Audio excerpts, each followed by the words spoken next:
Hi,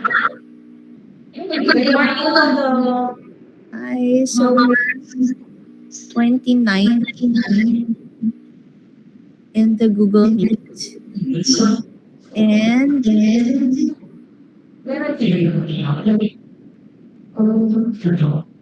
meron din sa room. So this year for today,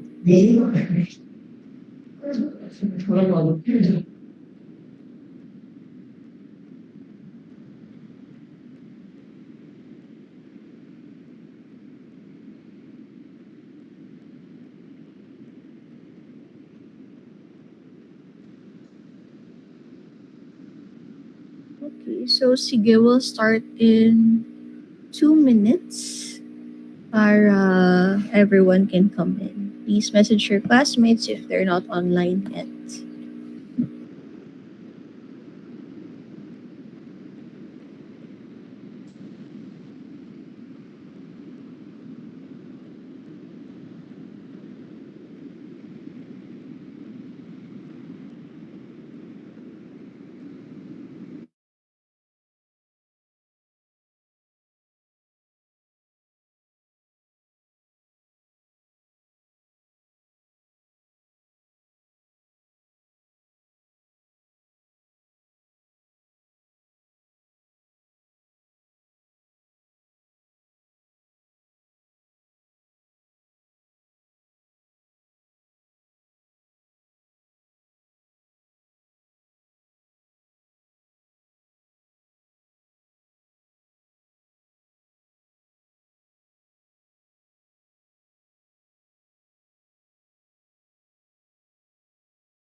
All right, so good morning again.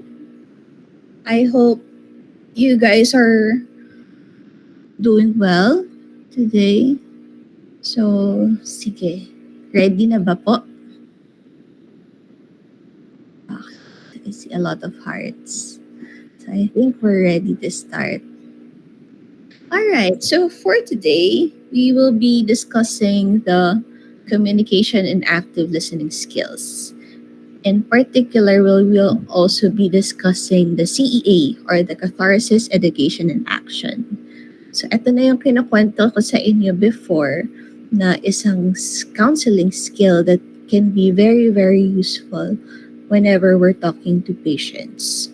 So, bakit nga ba inuna ko tong i-discuss even before we start teaching you the basics in doing patient interview? So, I think this is very important kasi this is something that you can actually apply even if you're not talking to patients mismo. You can use this when you're interacting with family members or your friends if they are kunwari, getting really worried about something, especially about their health issues, or whenever they're is someone in the family who has poor compliance to medications, this can highly be applied. Even nga yung mga ating kapitbahay na maraming masyado nababasa sa Facebook and hindi naniniwala sa doctor. And when they hear na you're a med student, they sometimes ask you for for some opinion. And you can try and practice your active listening skills and CEA in order to help them in their management. So this will be the outline of my lecture for today. So it's going to be a pretty straightforward, pretty quick lecture, but I hope you'll be able to practice this and um, you'll be able to apply this even when you're licensed MD staff.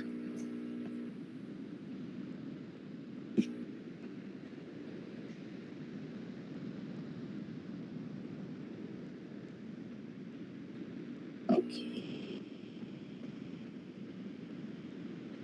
So would you agree that sometimes it's not really the symptoms that push patients to go into consultation?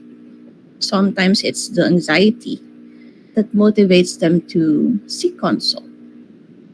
Yes, no. So sometimes um, they can have cough for 3 weeks and one patient won't be bothered at all.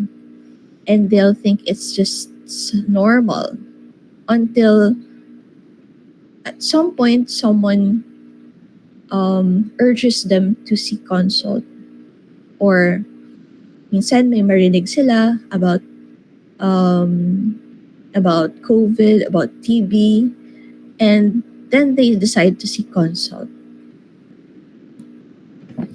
And recently, since we're manning the Animal Bite Center in Osmond, ang napansin namin nitong recent months, we had a supply of vaccines for more than 6 months, I think, until around 2 or 3 months ago. Naalala niyo ba yung patient sa Facebook na pinost nila na may rabies? Na kita niyo yun? So, for some reason, nakakita kami ng sobrang daming patients na dumating. And you will always ask them kasi when the exposure happened. And mind you, this was around July, and that was around June. It was around June. And then the last exposure to a dog scratch or a dog bite was September, October. And sobrang lapse na talaga siya. And it wasn't really the triggered it wasn't really the scratch or the bite that triggered their consultation at that point, but the anxiety that they had since they saw that video on Facebook. Ayan. So again, going back to this is your biopsychosocial model. Hi, Elaine. Yes po.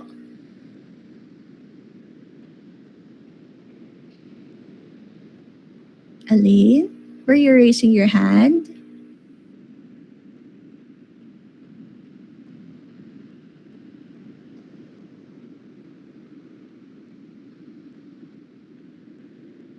Napindot. Sige. Okay. So, ayan. So, here's your biopsychosocial model again. So, from our last session, we have established that any trigger. Okay. Hi, good morning. Any trigger in any of this can cause some form of dysfunction or some form of um, issue with our patient. And so, here, so why do we have to deal with the emotional impact of the illness? As doctors, as doctors, why do we have to deal with that? So, some consultations can be very transactional. Like, kunwari, you're in a admission and then there are so many people, so many patients. What usually happens is that they come in, they tell you na if they have a lot of symptoms, meron po akong ubos, sipon, ganito. And then you give the reseta, you send them home. But for most of our consultations, lalo na in family medicine, we do try to deal with the emotional impact. Bakit? Kasi first, some patients have some form of dissatisfaction.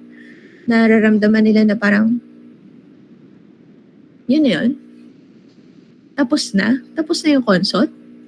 And then you would hear na, kunwari, for, you'll see this on social media na, 5 minuto lang ako chinek up, 800 pesos na yun. Yun na yun. So, meron silang some form of dissatisfaction. Or, there could be an increase in anxiety. So, hindi pwedeng magdi-disclose ka ng bad news. And then, sige po, uwi na po kayo. Ang plano po natin, magkikimo po tayo, ganun. And then the patient will go home na, anong nangyari? Bakit? Ba't ganun? So, mamamatay na po ba ako? And then they'll go home na thinking so much. And it's not even the sakit itself that's going to bother them. It's more of the anxiety na. And then lastly, that feeling that they were not treated. And sabihin lang, ayoko na pong bumalik dun, Dok, kasi parang hindi naman ako gumaling. Whereas, when you have a good rapport, when you deal with the emotional impact of the illness, minsan sabihin ng mga pasyente na, Dok, kakaalis ko pa lang sa clinic mo, pakiramdam ko okay na ako. So, may mga patient tayo na nambobola ng ganon. But, sometimes it's in how you explain, it's in how you show that you care for your patients na ma-appreciate nila. And it even helps with the compliance of your management. So next, so now we go to the active listening skills. So what is this really? So active listening skills is hearing what people are really saying. So this is a humanistic, client-centered counseling model of Carl Rogers. When a patient, when the doctor has empathy, your patient feels understood. You build your rapport, so your patient would open up more. And then, as doctors, we'll understand where the anxiety is coming from. And we will be able to address it in a compassionate and timely way. So when we have this good relationship that mabuild natin sa patient, on our first consult, from the time that they walk into your clinic, mas madali mong maiintindihan kung saan siya nanggagaling. This is really important, especially when you're in the government setting. Kasi not all patients will come in for something acute. Sometimes they would come in due to long-standing illnesses that might be there for a long time na untreated, never been seen by doctors, or takot silang ipakita. So hindi natin sila pwedeng i-judge agad. So we have to deal with our patients empathetically. And In that way, we can be able to see the emotionally critical misperceptions, which are things that actually um, become barriers to care when left unknown. So ayan. So these are your, excuse me, the trash services is here at nag-iingay sila. And para wala na. Ayan. So your ECMs or emotionally critical misperceptions are misperceptions that cause the greatest emotional upset. Sometimes we have patients who would have headaches. So headache, sakit ng ulo for say 2 days. And then they try to take paracetamol, but it's not working. And then sometimes they would start thinking that this headache can be a cause of their death. Headache equals brain tumor or an aneurysm equals death. So those are some emotionally critical misperceptions that you may encounter from your patients. And so, dyan pumapasok ang ating active listening skills for us to be able to bring out your ECMs out in the open. So we have your attending skills, your bracketing, your leading skills, reflecting, and probing. So these may be some things that you're actually practicing already whenever you're talking to your friends or your family members na hindi mo napapansin na may tawag pala doon. So let's check this out one by one. So first, your attending skills, your nonverbals. It shows them that I am listening to you and I am paying attention. So it goes by the acronym LOVERS. So first, syempre pag may kausap ka, hindi ka naman lagi nakaganyan, di ba? Pag may kausap ka and you're listening to them, usually naka-lean forward tayo. Parang nakikinig ka. You're leaning forward and then you don't stand akimbo when you're talking to someone. Parang pakiramdam ng kausap mo may ginawa silang mali. Usually we have an open stance, open. And we have a voice of compassion. Di ba nakakatakot naman kapag ang doktor mo kausap ka ng ganyan? So, syempre hindi natin gagawin yon. So, usually when we talk to our patients, kahit na medyo pagod ka na, kahit na this is your 20th patient for the past 3 hours, we want them to feel that they're the first patient of the day. So, good morning po ma'am, kumusta po? Ano pong maitutulong ko sa inyo? So, hindi naman kailangan na sobrang OA ka na ma'am, kumusta? Ganun. So, no need naman na ganun. It's just more of, you just modulate your voice na para maiintindihan ka nila at parang mararamdaman nila na willing kang makinig sa kanila. And then, have eye contact sa patient. Hindi ka naman nakaganyan sa kanila. But, tingin lang na pagkausap mo si patient, you talk to them na hindi ka nag-phone na, oh ma'am, o sige. Ano pa? Ano pang gusto mo? so have eye contact with your patient.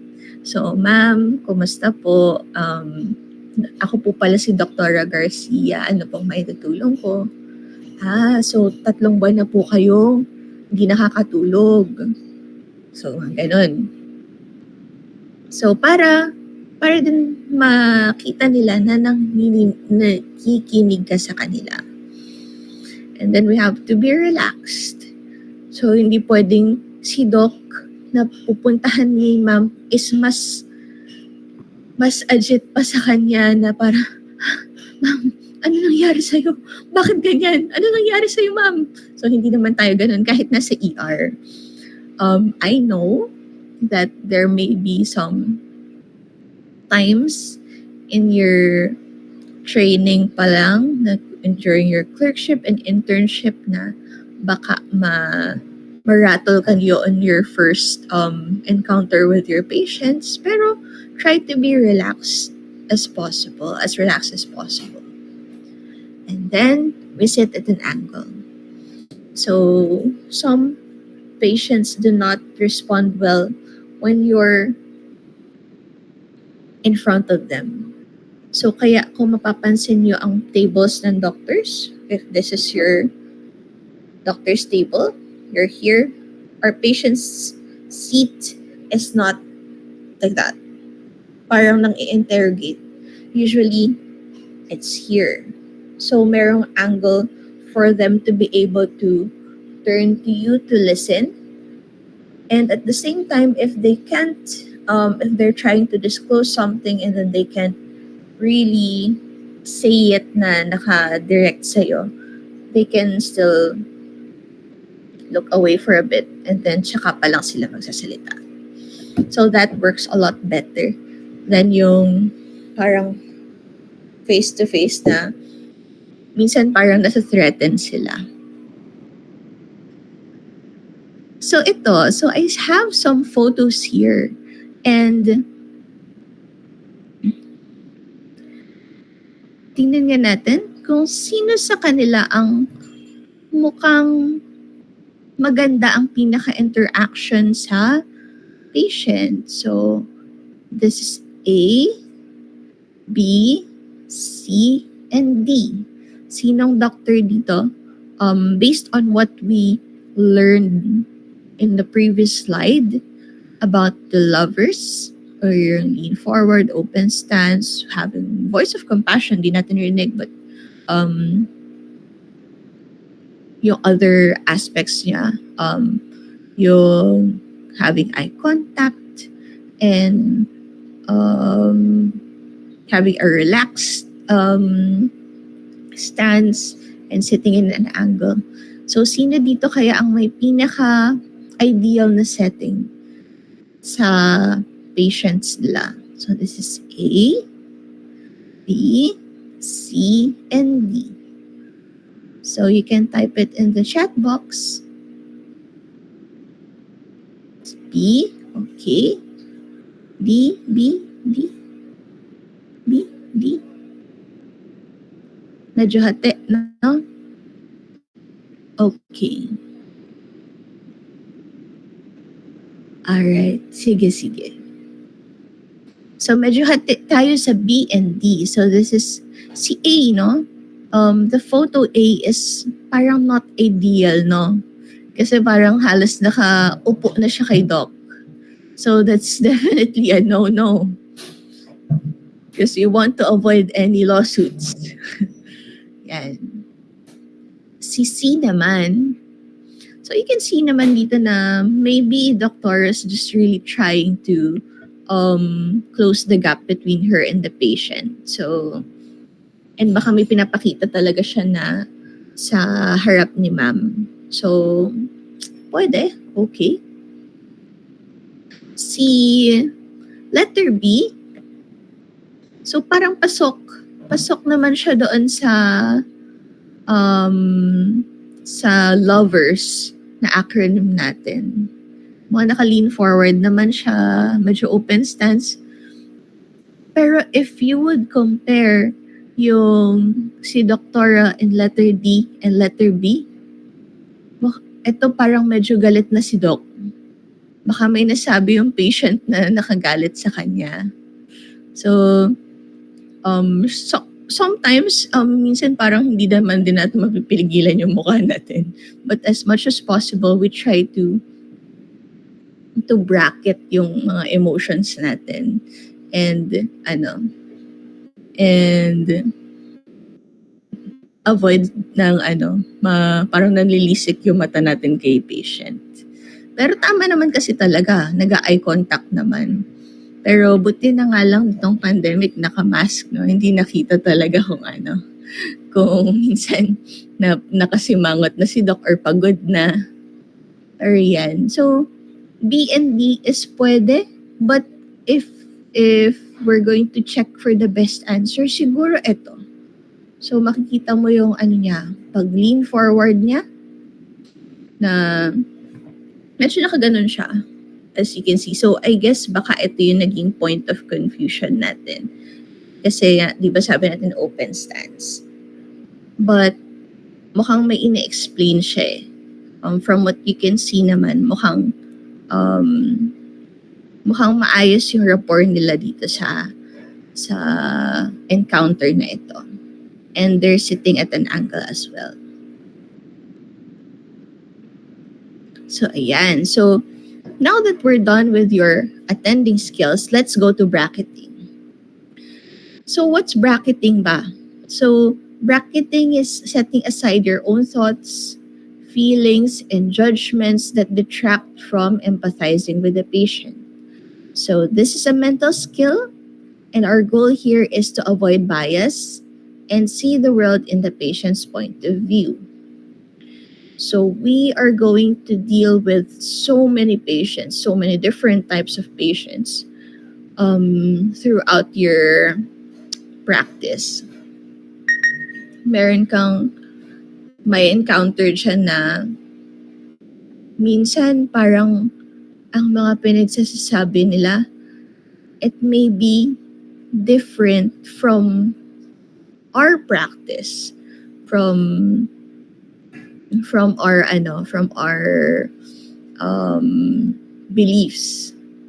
So, pero we have to set aside our thoughts, our feelings and judgments para marinig mo talaga kung ano yung gusto niya sabihin.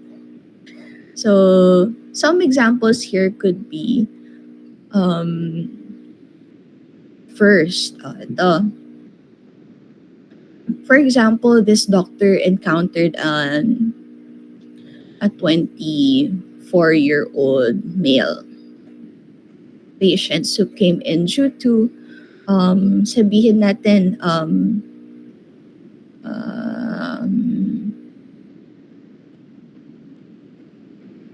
urethral discharge. Ganun. Tapos, on your history, it only started 3 days prior and parang meron siyang whitish discharge daw. And parang medyo painful. And so, he decided to seek consultation at your clinic. And syempre, when you do your history, lalo na kung mga ganitong cases, you ask for their sexual history. So, as a doctor, you'd ask na, currently may partner ka ba? Meron ka bang, ito bang partner mo? You have to, syempre, ask consent na meron akong mga sensitive na tatanong sa'yo, pero sana masagot mo para mas matulungan kita. So, nag-ask ka na ng consent, inopen mo yung line na yun. And then, na-mention niya na meron pala siyang naging partner apart from yung current partner niya. And then, ikaw as a doctor just got your heart broken because yung partner mo had someone else, something like that.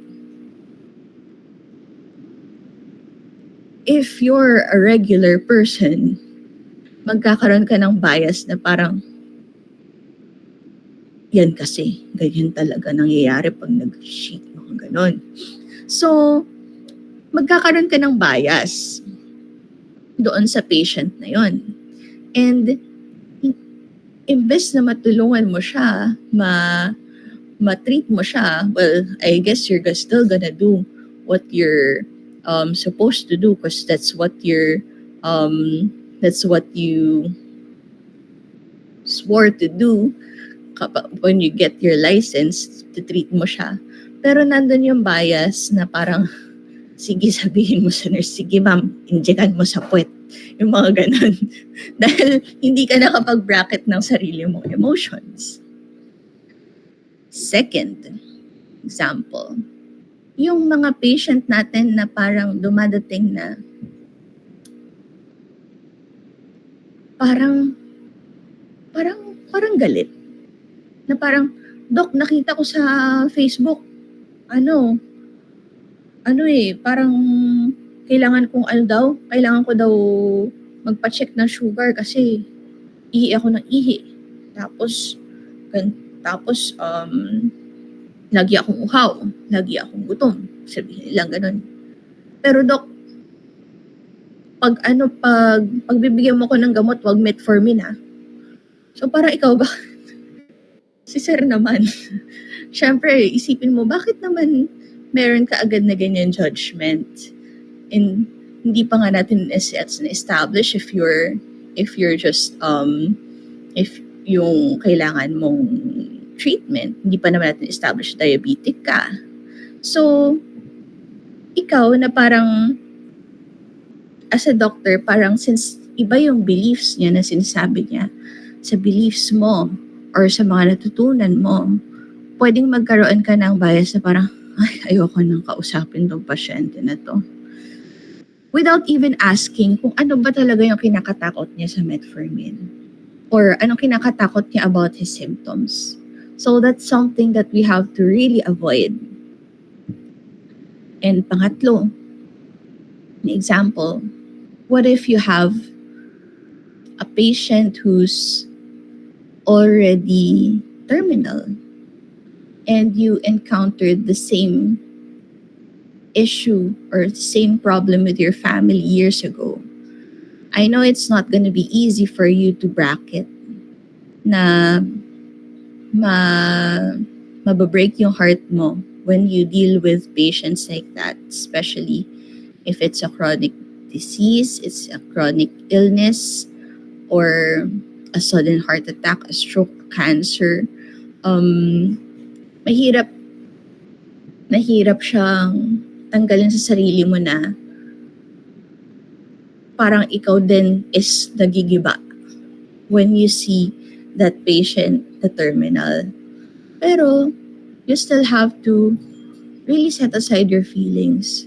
Hindi pwedeng parehas kayong umiiyak ng relatives. Hindi pwedeng hopeless na yung family at ikaw din is umiiyak alongside with them. So it's going to be something that you'll practice. Hindi naman sa magiging numb tayo or hindi naman sa magiging wala na tayong emotions. Pero your families are going to look for someone to hold on to at the time. And sometimes it's the doctor's task to be that. So that's why very important ang bracketing. And mapapractice nyo naman yun, especially when you're rotating na as clerks, as interns. Meron din talaga tayong mga meron tayong meron tayong mga seniors na during their first encounters sa mga terminal patients, talagang pati sila talaga naiiyak. And it's okay. Pero yun nga you have to practice it eventually na hindi mo uunahan, hindi ka na din kasama sa iiyak. Or kung talaga hindi mo kaya yung punong-puno na emotions mo, ikot ka muna. And stand back a bit. And then let someone take over.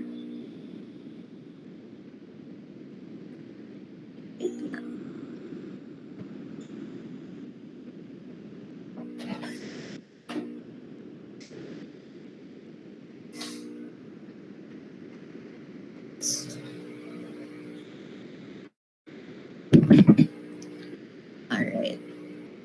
So next, let's go to your leading skills. So there are two types of leading skills when you're talking to your patient na. So first, yung indirect is an open invitation made by the doctor for the patient to talk about anything he wishes. So, ang prompt natin dito is, ano pong gusto niyo pong pag-usapan today? Ano po ang pwede kong maitulong sa inyo? And then, we bump the conversation by saying, yes, sige po. Okay. Tapos ano pong nangyari? Go on po, sige. So that's how you do your indirect leading skills. Pag direct naman is ipo-point mo na sila sa direction ng usapan mo. You make the judgment call on where the conversation would go. Kasi hindi naman pwedeng parang 45 minutes na kayo na umiikot-ikot lang kayo ng pinag-uusapan. You lead your patient na. This is also important. Kunwari, you're at the ER. So, pwedeng dumating sila na, Dok, masakit po yung ulo ko. Tapos, masakit yung tiyan ko, yung balikat ko, yung balakang ko. So, dito nyo mapapractice na, sige po. Okay, so una po, dun muna tayo sa ano po ba ang dahilan na nadala kayo ngayon dito sa emergency room. So, sabihin niya yung headache pala. And secondary na lang yung ibang parts. So, i-lead mo sila, sige po. So, yung headache po, kailan po nagsimula ito? And then that's when you can line up your symptoms. It can be a problem list kung marami talaga siyang ibang mga issues or ibang mga gustong ipa-check up sa'yo.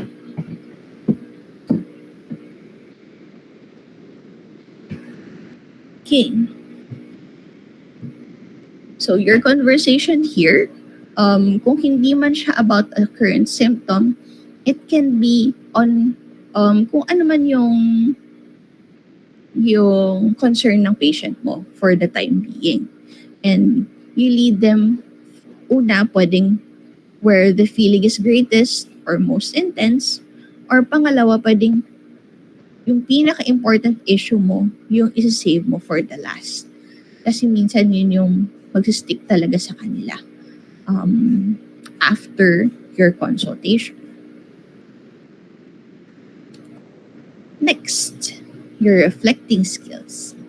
So there are three different types of reflecting skills naman. So first, you're reflecting content, feeling, and experience. So let's go first to reflecting content. So when we're reflecting content, we take the verbal content of what they say, and repackage it and rephrase it so that it becomes clearer, and then you give it back to your patient. And with reflecting content, there are two ways of doing so. You can do paraphrasing or perception checking. So some patients will come in na ang dami niyang sasabihin. Kunwari, ganito, if you actually try to write it down, ganyan kadami yung sasabihin niya. But when we do reflecting content, minsan kasi yung patient mo, kakasabi niya, nalilito na din siya kung ano yung gusto niya sabihin. So we paraphrase. We summarize it in 10 words, what it took them 100 words to say. And then, your perception checking. So it's pretty much the same as paraphrasing, but we try to confirm if tama ba yung nakuha natin from the patient, yung information na nakuha natin. So that with that, we say, tama po ba? Is that right? Or, eto, I have an example. So dito, We have a 33-year-old female, single. She came to the clinic with her boyfriend and told you that, Doc, I have had this cough for 3 months already. I had a consult with her company physician and she gave me amoxicillin. And then napansin mo, tumingin siya sa boyfriend niya. A week after he finished the antibiotics, it recurred again. And now, it's dry and it's giving me chest pain. And then you notice na parang medyo fidgety siya and napapatingin siya sa floor. So bumalik daw siya doon sa doctor and she was given antihistamine. She's been taking it for 2 weeks but the cough was still there. I can't understand what's happening to me, Doc. And then her voice becomes softer and the patient becomes teary-eyed.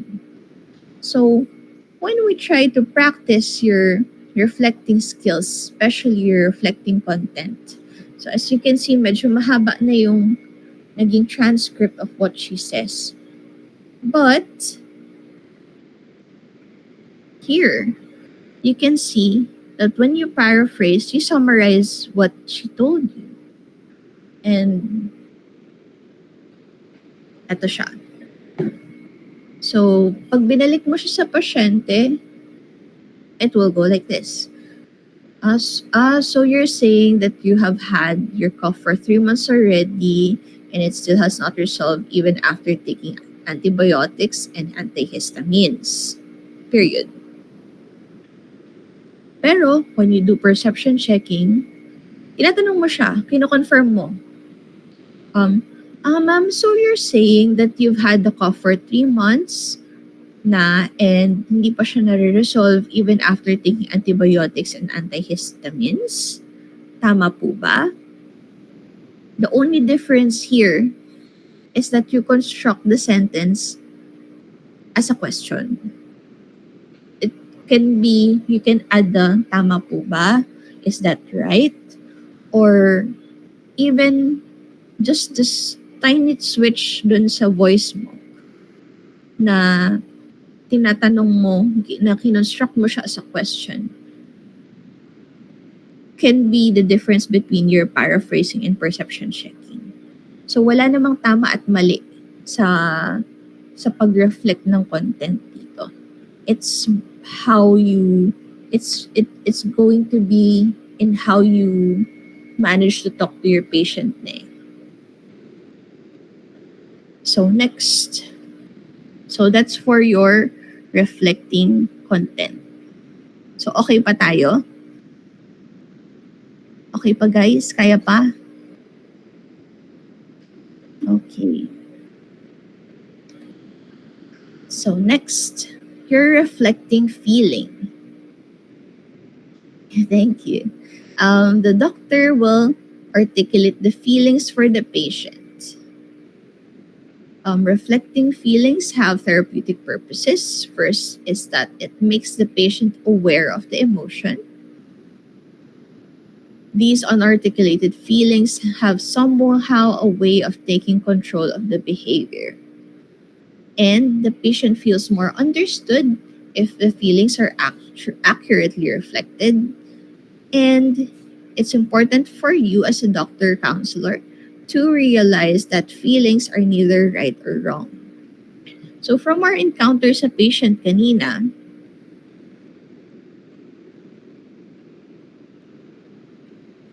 meron siya ditong mga may mga mapapansin ka na parang napapatingin siya sa boyfriend yung ganun. Parang fidgety siya tapos tumitingin siya sa floor. And then parang yung voice niya parang nagiging mas malumanay and then para siyang naiiyak. So, dito sa reflecting na feelings, pwede mong i-ask sa kanya na, ma'am, parang napansin ko na parang nalungkot ka, na kahit na 3 buwan mo na pong iniinom yung gamot, hindi pa rin nawawala yung ubo mo. So parang you give a name to that emotion na napansin mo sa kanya. Kasi nga parang natitiri-eye na siya, na parang na parang hindi niya alam yung gagawin. So dito nga, we check for the feelings and emotions of our patient. So madalas makikita niyo yan, lalo na kung sobrang bothered sila, na parang sometimes you'll see that they're very frustrated, na parang hindi, yung iba hindi nga na sila teary-eyed, it's more of parang galit sa mundo, galit sa doktor kasi nga hindi siya gumagaling. And you reflect that na, ma'am, it seems that you were getting really frustrated about your symptoms na hindi po nawawala kahit na nakailang inom na kayo ng gamot at ilang consult. So that's for your reflecting feelings. Sa experience naman, dito na yung mga nonverbals. So these nonverbals are done unconsciously. Minsan ginagawa ng mga pasyente na hindi nila alam na ginagawa pala nila. Minsan parang napasok sila sa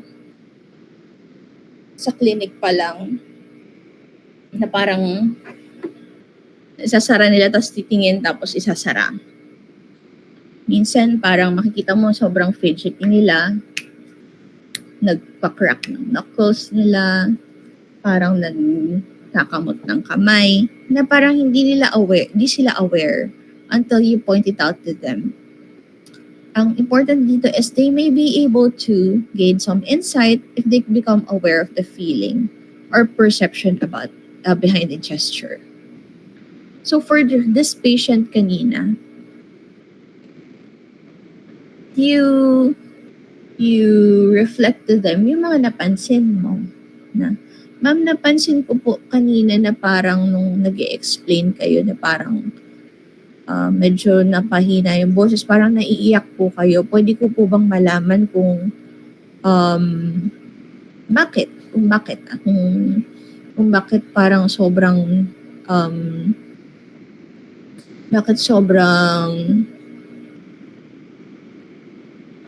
kung bakit kayo naluluha? Yan. Bakit kayo naluluha? Yan. Pwede ko po bang malaman? So here you need to observe this and saka natin tatanong sa kanila kung anong nangyayari behind the nonverbal. So minsan makapansin mo, even when you're talking to your friends, diba? Na, bakit parang fidgety ka today? Diba? Parang napansin ko pagdating mo pa lang nagdadabog ka na.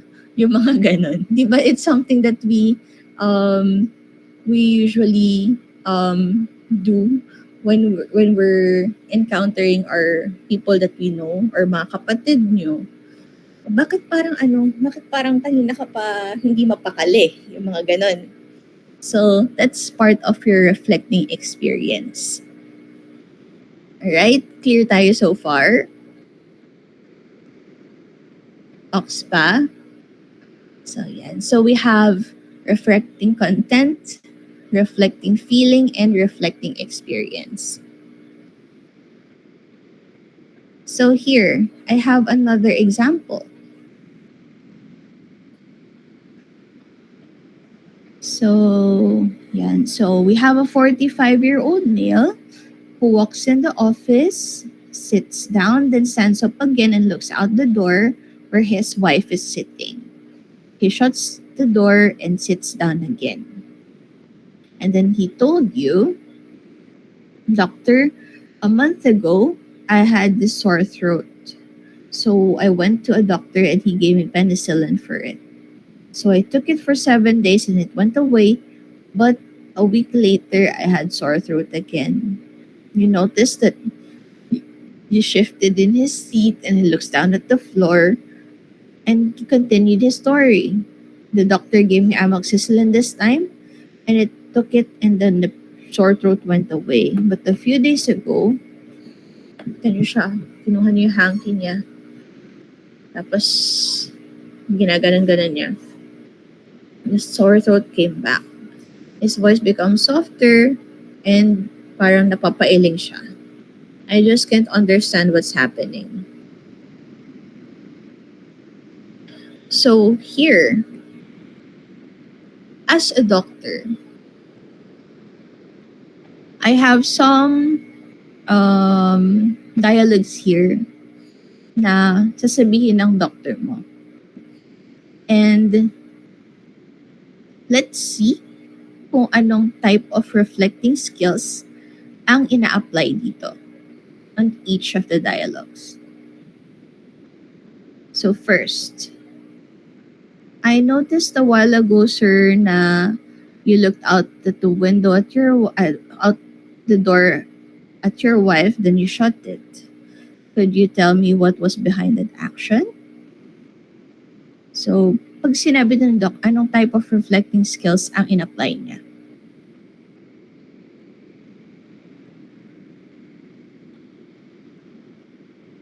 We have content, feelings, experience. You can type in the chat box.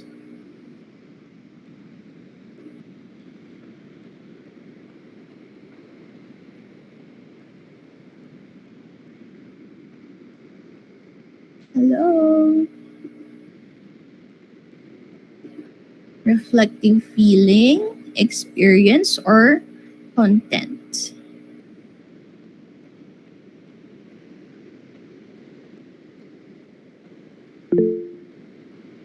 Content. Sige, other ano pa po? Meron pa po ba tayong other reflecting ano po? Content, feeling, or experience?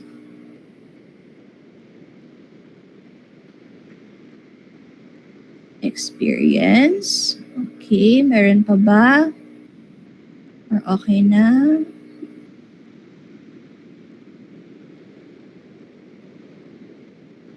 Experience. Sige, so next naman tayo. Sir, you seem to be quite anxious about your sore throat. So this one, ano to? Content, experience, or feeling?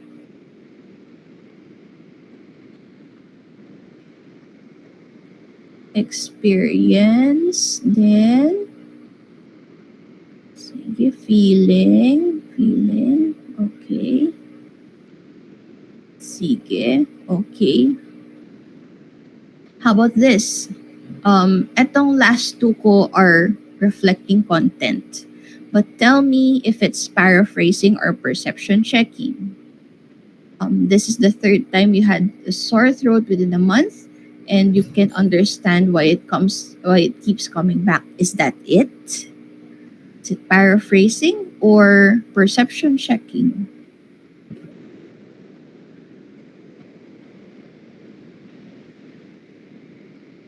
Ang clue natin dito yung, is that it? Tama po ba? Okay. Ayan. So, hati tayo dyan. And lastly, eto, you just repackaged it and then you told the patient, so this is the third time that you had sore throat within a month and you can understand why it keeps coming back. Period. So, is this paraphrasing? Paraphrasing. Okay. So, yan. So, let's see ang correct answers. So, medyo magiging ganito ang ano natin for the exam, ha? So, we'll be giving some scenarios and then titingnan natin kung ano ang type of reflecting skills or type of active listening skills na ina-apply. So, ayan, first. So, let's start with the one on the left. So, I noticed a while ago na that you looked out at the door at your wife when you shut it. Could you tell me what was behind that action? So, yun yung parang napansin mo siya na parang pumasok siya. Tapos, umupo na, tumayo pa. Pinuksan yung door, sinilip yung wife, sinara. Tapos, tinanong natin, yun nga, can you tell me what was behind that action? So, I think ang pinaka magiging clue ko dito is, when you reflect to your patient kung ano yung napansin mo ginagawa niya na hindi niya napapansin. Or, yun nga, kung parang, ma'am, bakit po parang hindi po kayo mapakali? Yung mga ganong mga scenarios, that's mostly your reflecting experiences. Dito naman sa next natin, you seem to be quite anxious about your sore throat. So, pag makita mo yung meron siyang feeling doon, anxious, parang medyo nalulungkot po kayo. Parang, bakit parang galit na galit kayo? Ba't kayo parang frustrated kayo dun sa symptoms? Yung mga, basta may feeling ka na nakita doon, that's usually your reflecting feelings. For the next two, yung dalawang scenarios natin dito sa yung reflecting content natin, usually si perception checking is your interrogative, or when you repackage your dialogue in a question form. Yung tama po ba? Is that it? Or kahit nga wala yung word na yun pero pag parang inask mo siya. So ito na po yung pangatlong beses, no, na nagka-sore throat kayo ngayong buwan tapos hindi nyo na maintindihan kung bakit bumabalik siya. Yung a little switch in your voice can tell the difference between your perception checking and paraphrasing. So it's something naman na hindi natin talaga napapansin, but there's actually a name for it, and that's your reflecting content. Kasi di ba, pag nagka-clarify nga tayo when we're talking to your family member, kapatid, it's something you do na sobrang dami nang nasabi, i-summarize mo siya, and tinatanong mo na, so ganito ba yung, tama ba yung intindi ko? Parang ganun. So that's your perception checking. Okay. So next, in focusing naman, when a patient is anxious or emotionally in pain, they have the tendency to bring up a lot of things in their mind or present with a jumble of emotions. Giving focus on what has the biggest weight, or what's important to talk, or what is most important to talk about. So what to do? So enumerate the emotions. Ask the patient to choose which one is the most troublesome for him or her. Talk about the issue or emotion that's giving him the most pain. So dito, sometimes we have patients who would come in na hindi lang talaga biological or biomedical ang problem nila. And then, magsasabi sila na meron silang, magdi-disclose sila na meron silang current problem. So, dito natin gagamit ang focusing skill natin. And with this, we enumerate the emotions. Kasi minsan, jumble na yun eh. Galit, na naiinis, na malungkot. So we get to ask kung ano dun ba yung pinaka nakaka-bother sa kanya. And that's when you start talking about the issue or emotion na pinaka mabigat para sa kanyang pag-usapan. Pwede, minsan ito ay a biomedical concern na sasabihin niya na nagalit kasi siya sa anak niya dahil ganito, ganyan. Dahil nag-away sila. Tapos, at the same time, umiiyak siya. So, hindi naman natin tinitingnan ng emotions as something na, minsan naiiyak sa galit, naiiyak sa lungkot. Yun pala ang pinaka pwedeng trigger niya, it's not because galit siya dun sa anak niya, but nalulungkot siya dun sa situation na lang that brought them to that point. And that's when you start talking to the patient. Yun sa pinaka nakaka-bother sa kanya. And next, probing naman. So, asking questions here in order to elicit more information. This is where we use the open-ended statements. We should probe for feelings more than the content. How does that make you feel? Can you tell me more about that feeling? And probe where the emotional content is greatest, or what the patient decides to mention last, or when the patient repeats it several times. So, minsan mayroon kang mga patients na uulit-ulitin niya na. Kasi yung yung dumating siya kunwari for a mass. So, meron siyang nakapangbukol dito sa chest, kunwari. Tapos, minsan makikita mo na parang sobrang kulang yung patient mo na. Dok, magpapacheck up lang ako kasi parang may nakapa ako dito. Tapos, mapapansin mo, inuulit-ulit niya na. Sinabihan po kasi ako nung anak ko na nung anak ko kasi daw meron daw siyang na, yung tita pala nila, yung kapatid ko nga pala may bukol. Tapos nagkwento about about her kapatid. And then, umiikot dun yung conversation and but the whole point of his consult is just the mass. So, pwede mong i-probe na doon sa part na yun na, so yun napansin parang medyo ma'am pala. Ma'am, nung nalaman niyo po ba na nagkaroon din ng bukol yung kapatid niyo dati? Ano po ba naramdaman niyo nun? Ganun.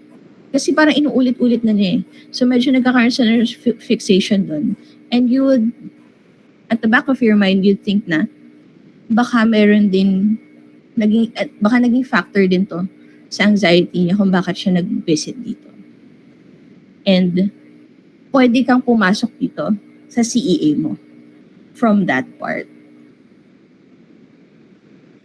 So, paano ba yun? So, ito. So, let's go to CEA. So, for that patient that we mentioned earlier, umiikot na yung conversation niyo doon sa bukol ng kapatid niya na hindi naman kasama doon sa consult niyo. She came in due to a bukol in her own chest and not the kapatid. So, the more we try to probe, may makikita ka doon na na fixation niya doon sa subject na yon. So, you try to do your CEA. So, your CEA is your systematic way of dealing with medical issues and how they perceive them. So, it encouraged them to discuss openly their illness and their emotional responses to it.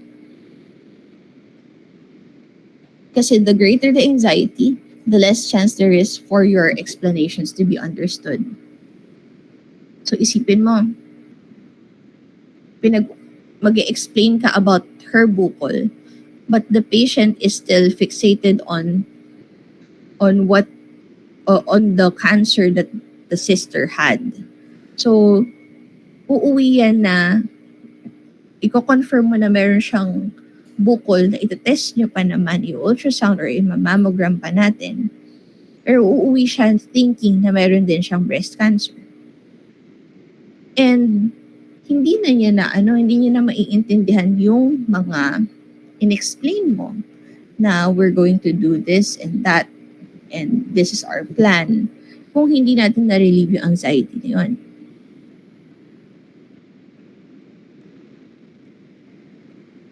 Kasi nga naman, your patient's perception may be incongruent with the reality that you perceive. So like, eto si ma'am kanina, iniisip na niya bukol equals cancer. Etong example natin earlier, it's a headache equals death. So, hindi naman lahat ng bukol, hindi naman lahat ng headache can lead to death, di ba? So, we have to be able to talk to your patients about it. So, for the first part of your CA, we will do your catharsis. So, your catharsis is letting go and releasing. This seeks to define the clinical problem from the patient and the family's point of view. In catharsis, we become aware of the hidden emotion, we give it a name, we allow it to be experienced fully, and hopefully we will come to a realization. In catharsis, we explore the patient and family's health understanding, identify your ECMs that influence the behavior of both your patient and family members. We probe and reflect the feeling. These are the 4 basic steps in doing your catharsis. So first, ang unang tanong natin is, what came to your mind when you started feeling your symptoms? Ano po ma'am ang naisip ninyo nung unang naramdaman nyo yung sintomas nyo? Or in the case of our example kanina, ma'am, ano pong unang naisip nyo nung napansin nyo na may bukol kayo sa dibdib? And then, pag sinabi niya na, Dok, kasi nung una kong napansin yung bukol ko dito sa dibdib, naisip ko na baka parang yun dun sa kapatid ko na nagkabukol at nagka-cancer. So pag nasabi na niya yan, nung naisip niyo naman po ma'am na baka parang ito yung bukol ng kapatid niyo, ano pong naramdaman ninyo? Yung feelings, ang tinatanong, not the symptom ha. Some patients would answer the symptom. Sabihin niyo, masakit po. Ma'am, ano pong naramdaman niyo as in, ano pong feeling yung, ano pong na-feel niyo nung pumasok sa isip niyo yung mga ganon? So, madalas sabihin niya, syempre Dok, natakot ako na baka cancer yung bukol ko. And then, number 3, we ask, what consequences of your illness make you feel this way the most? Ano po ba, kung anong feeling yun na identify niya dito, yun yung itatanong natin sa number 3. Ano po ba ma'am yung pinaka-kinatatakot ninyo? Or ano po ma'am ang pinaka-kinalulungkot ninyo tungkol dito sa inyong sakit? So, Dok, natatakot po akong mamatay. So, usually it's along those lines na na-encounter mo. Or minsan sabihin nila, Dok, natatakot ako mag-chemo kasi mawawalan kami ng pera. So, yun. So sobrang daming na-offload doon sa fixation niya na yun, na recurrently na sinasabi niya na, iba ka kasi to Dok, parang yun doon sa kapatid ko eh. Kaya nagpa-check up na ako eh. Yung kapatid ko po kasi, so parang recurring lang na statement niya yun doon sa kapatid niya. Pero ang dami palang, ang dami niyang bit-bit na kasama doon. And then number 4 is to summarize the ECM. So ma'am, naintindihan ko po na natatakot po kayo na baka maging katulad dun sa kapatid ninyo at natatakot po kayo na magka-cancer at mag-chemo. Pero sa estado po ngayon, hindi pa naman po natin masabi kung anong klaseng bukol yung meron sa inyo. So doon na kayo pwedeng mag-start ng ng education pa lang. Kasi what happens after the catharsis? So, once they're able to articulate and ventilate their emotions, mas nagkakaroon na sila ng open mind to listen to you. So naging ready na sila makinig. So dun pa lang is medyo magkakaroon ka ng konting peace of mind na hindi siya uuwi na still fixated on the fact that the bukol is equals to cancer and chemo and death. So yun. So okay. So yun yung first example ko. Now let's go to this next example. So first, for this patient, he is a 48-year-old male with severe headache who went in for consult. He's the breadwinner of a family with young children and no red flags. No red flags as in blurring of vision, loss of balance, vomiting, etc. So, syempre, tapos mo na yung biomedical interview mo sa kanya. And na-realize mo that this could be a possible case of tension headache. But the patient is fixated doon sa naiisip niya. And so you ask him, "Sir, ano po ang naisip niyo nung nakaramdam ka ng sakit sa ulo?" And then, ayun na. Sinabi na niya na, "Dok, baka kasi magkaroon ako ng brain cancer. Yung kapitbahay ko kasi sumakit lang ulo tapos namatay. May brain cancer pala siya." So, yun pa lang, narinig mo pa lang yun. Mukhang meron kang kailangang i-address talaga sa patient mo. So, you ask, ano pong naramdaman niyo nung naisip niyo yung mga ito? Natakot po ako, Dok, syempre. Kasi, baka may brain cancer ako. So, we get here the usual basic feelings: mad, sad, glad, or afraid. So in his case, takot. He's afraid. So we ask, ano naman po ang pinakakatakot niyo na maaring mangyari sa sakit mo? So, Dok, ang pinakakanatakot ko po kasi is may brain cancer ako. May iwan ko yung family ko kapag namatay ako. So you'll see here that his ECM is that the severe headache is equal to brain cancer. And the misperception here is that headache is not only caused by your brain cancer. So from pag nailabas na natin na nakapag-catharsis na tayo doon, you summarize his ECMs and then you focus your summary and then your education based on what was giving him the most emotional upset.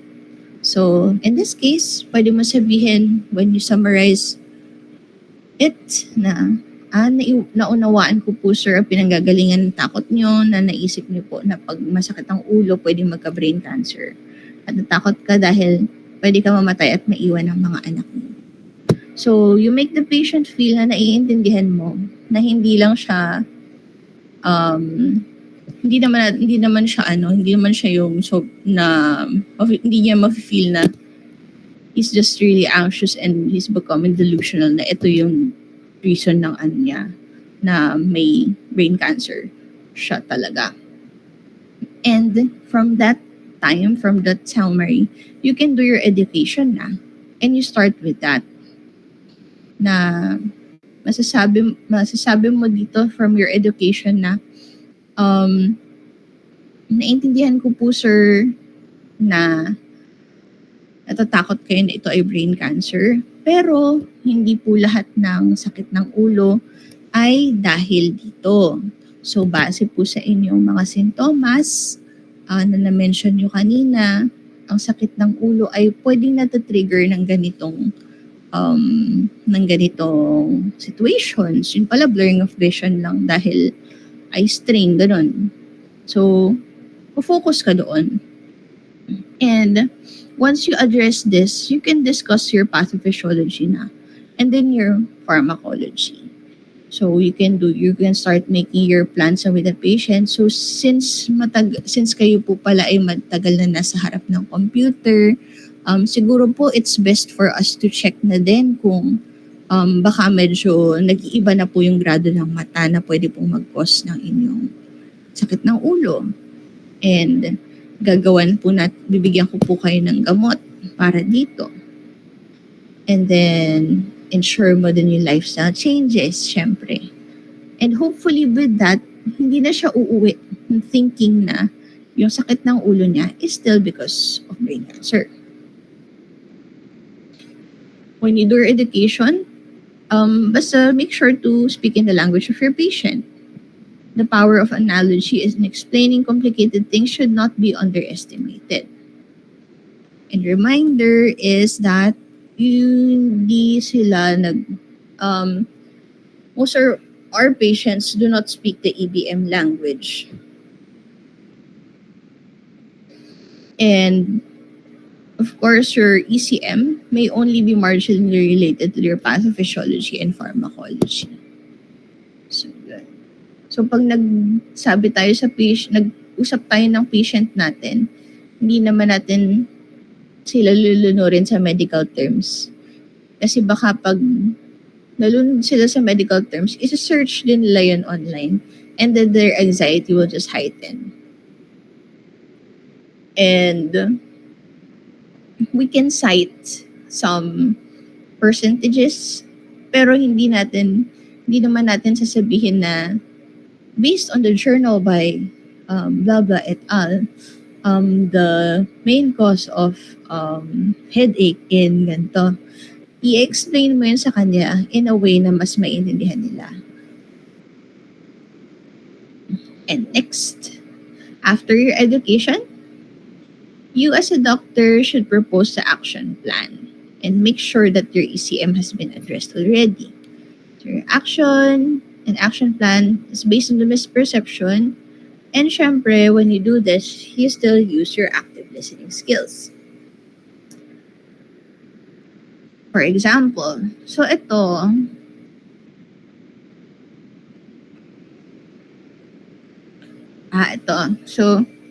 So this patient is a 71-year-old female who was brought into the ER due to inability to sleep, edema, and difficulty breathing. Upon the patient's lab results, upon review of her lab results, her chorea was 1,650 millimoles per liter with EGFR of 2 ml per minute per 1.73 meters squared. So this patient has CKD stage 5. So, nakita na siya ng maraming doctors and repeatedly advised dialysis. However, the patient kept refusing. So, paano ang maging approach natin dito based on CEA? So, this was an actual patient na nakita ko sa ER dito sa Osmon. Back in more than a year ago.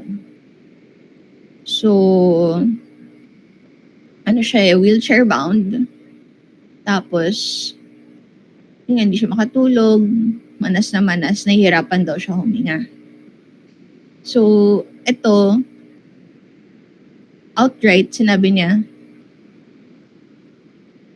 ayoko magpa-dialysis. As in very, ayoko magpa-dialysis. And then, syempre, nung kinausap ni-refer siya dun sa akin, syempre, at that time, sa akin, admissible. Pero puno ang ospital. Di ba? So, nung ni-refer siya dun sa loob, pinasabi nung nasa doctor sa loob na, kung ayaw din nila magpa-dialysis, wala kaming gagawin sa kanya. So, yun sinabi na agad. So, nire-relay nung nurse doon sa patient and sa relatives. And then the relatives were okay naman to bring her in for dialysis. But syempre, this patient still has an intact mind. So she has autonomy pa rin. And she'll still decide for herself, di ba? So, ayaw siyang papasukin unless daw papayag siyang magpa-treat. So, kaya ko siya kinausap. And I use the CAA approach here. So, ang first syempre na tinanong ko sa kanya. So, kinumusta ko. So, you do your interview pa rin kahit na nirelay na sa'yo ng nurse. Papakwento mo pa rin sa kanya. And then, sinasabi na naman niya repeatedly kasi na ayoko magpa-dialysis. So, we do our CA. So, this takes just a few minutes of our time. And it can go a long way. So, tinanong ko, sige po ma'am. So ano po ba kasi ma'am naisip niyo nung naririnig niyo na kailangan niyo mag-dialysis? Ang sinabi niya agad is that, Dok kasi, ang naririnig ko, pag dialysis yung isang tao, mamamatay na siya. So, kaya ayoko magpa-dialysis talaga, sabi niya. And nung tinanong natin siya kung syempre hindi ka pa mag-educate dito na hindi siya direkta na mali po yan, ma'am. Hindi. So we don't do that. So we ask, ano naman po ma'am naramdaman niyo nung naisip mo yung mga to? Dok, syempre natatakot ako na mamatay ako dahil sa dialysis.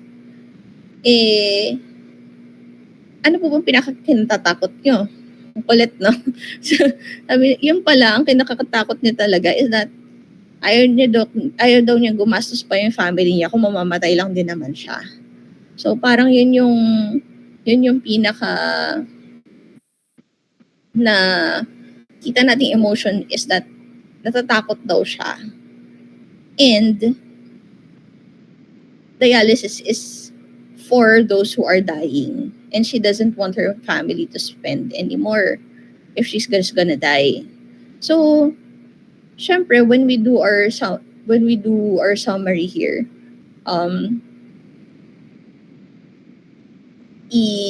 natin na, ma'am, naintindihan ko po ang naisip niyo nung sasabihin na magda-dialysis is ito ay para sa mga taong namamatay na at ayaw niyo pong natatakot po kayo na ito ang maging cause ng pagkamatay mo at gagastos lang yung pamilya mo dahil dito.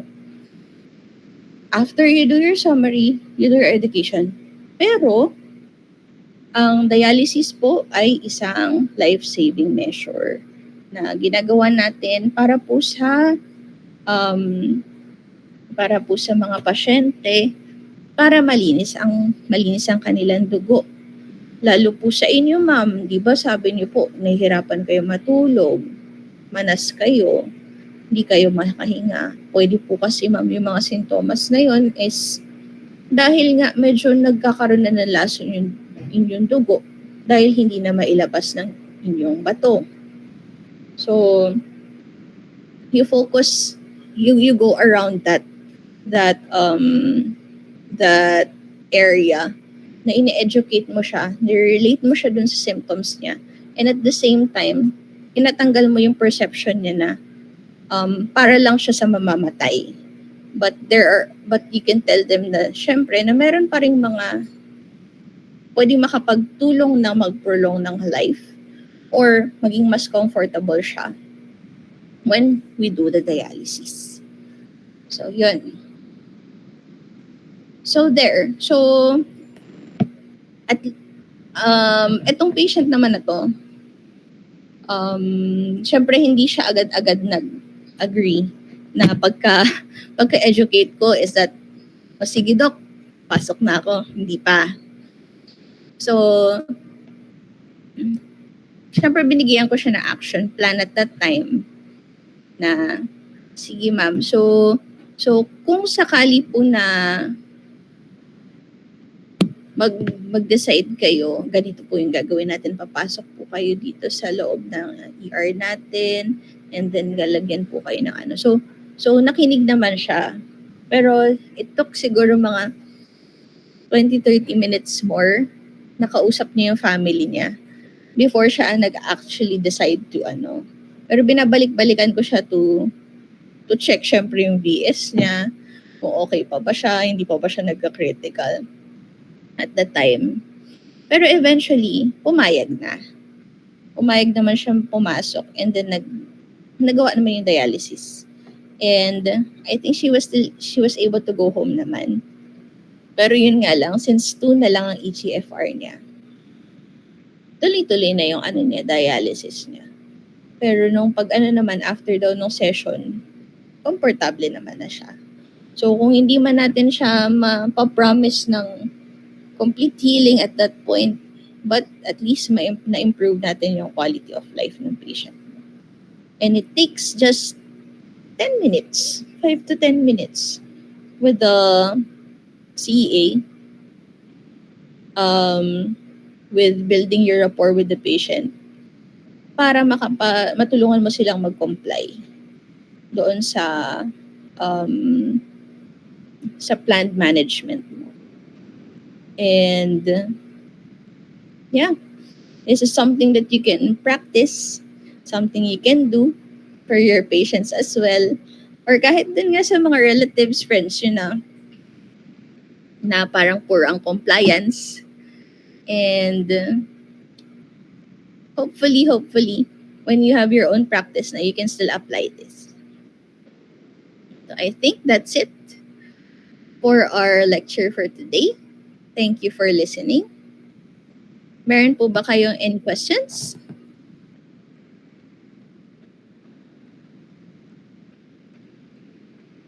No naman. So yan na ang 4 basic emotions natin. Sad, mad, glad, and afraid. Right? So you can have your early lunch na, and mag-ano lang muna tayo. Let's just document the session.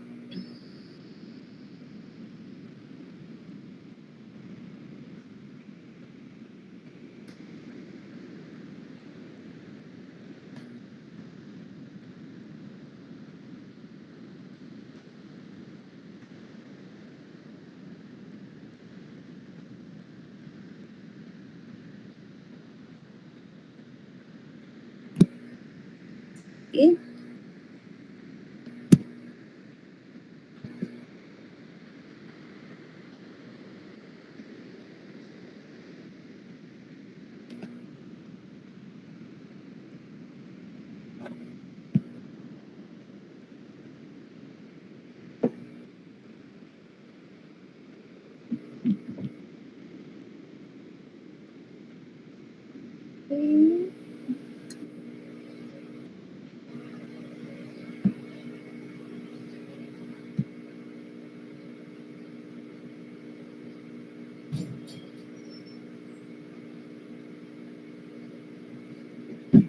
May hahabol pa po ba mag-open cameras?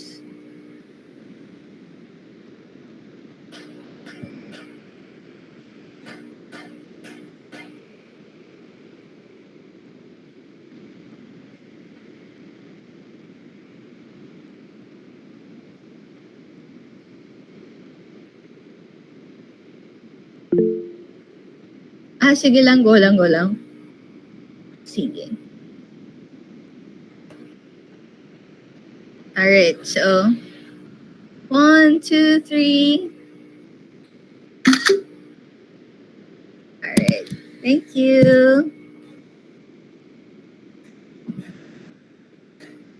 Thank you po. Thank you po, Doc. Thank you, Doc. Thank you po. Thank you, Doc.